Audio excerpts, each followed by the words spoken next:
Greetings, this is Robert. I'd like to read to you one more time. Maybe I'll do it again, but I'd like to read to you one more time at least from Shamanic Secrets for Material Mastery. I have something here on page 415 that I channeled from Speaks of Many Truths a while back. And the part I want to cover this chapter tonight is how to walk. I know it might seem kind of silly, but there's a lot of wisdom here, and that's really why I want to talk to you about these things. This book has really got a lot going for it because it reminds us of things we probably once knew, and yet it's so easy to forget these things in our complicated world, isn't it? So here goes. This Speaks of Many Truths, okay? All right, this Speaks of Many Truths. Tonight, I would like to talk about some basic things, or at least get started with it. On the surface, they seem silly, almost, what's the point, as people say. When I'm done, if you feel there's no point, then I will not do any more of that. Tonight, I'd like to talk about how to walk. When children are born to my people, they walk when they are ready like other children, but before they walk like other children, they crawl.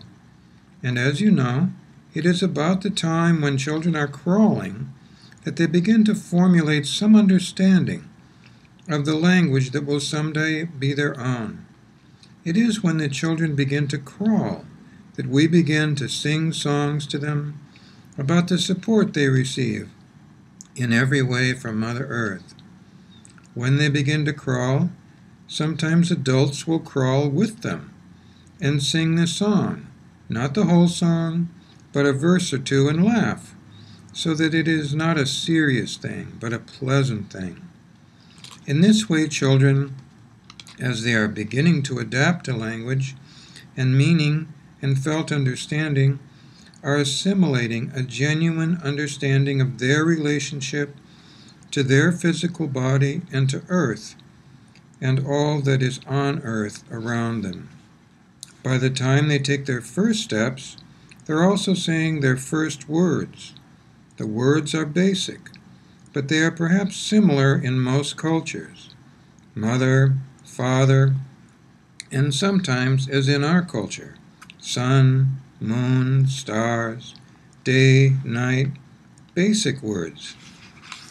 And their language grows.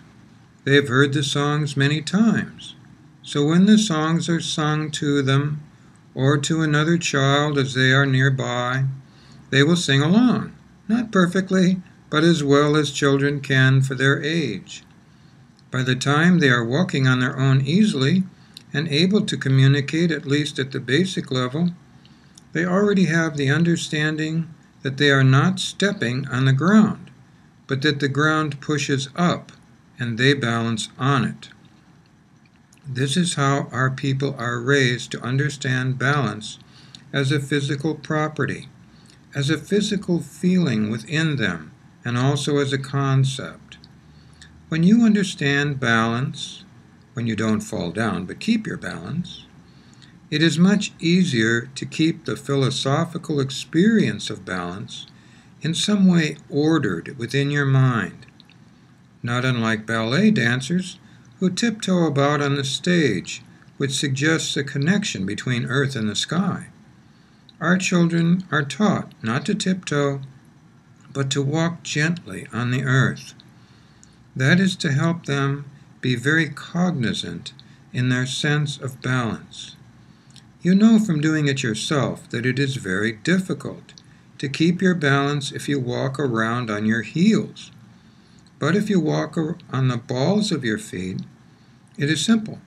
Not only do you have your toes to help you, but that part of your foot is meant to teach you physical balance. That is why people in my time tend to walk with the front part of their foot hitting the ground first, because first comes balance, then comes support, in that order. The front part of the foot is balance. The rear part of the foot is support.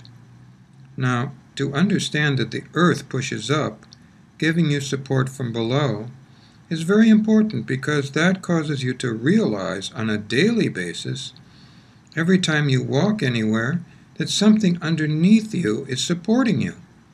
This seems like a concept, and it is only a concept unless you do it. So I want to give you a little homework to all of you out there reading this. Homework in walking, becoming aware of imbalance, is a heading here. Speaks of Many Truths goes on. I'd like to suggest that you walk barefoot outside. That's the best way. But if you must be inside, then all right. And walk on the front part of your foot with the back part raised up. First put down the front part, then the back part. When you do this, I want you to imagine that you are walking on a platform, something being held in place for your benefit. I cannot tell you how helpful this is to give you a working physical feeling of balance. Many of you say to me in one way or another that your life is out of balance. It is too extreme one way or another. It seems almost rudimentary to imagine that a simple exercise like this done 2 or 3 times a week until you get used to it will allow you to regain some balance. But you'd be surprised how many lessons can be learned without the requirement of intellectual thought or even reasoning. They are learned by physical actions. When you feel physically what balance feels like, then you will notice physically when your life is out of balance, because you won't have that feeling of balance that you experience when you're doing this homework. You will be surprised, many of you, when you first try this homework, because you'll first feel like you're teetering, as if you're walking around in modern women's shoes with those high heels. But you'll get used to it, and when you get good at it, you'll be reminded physically what balance is.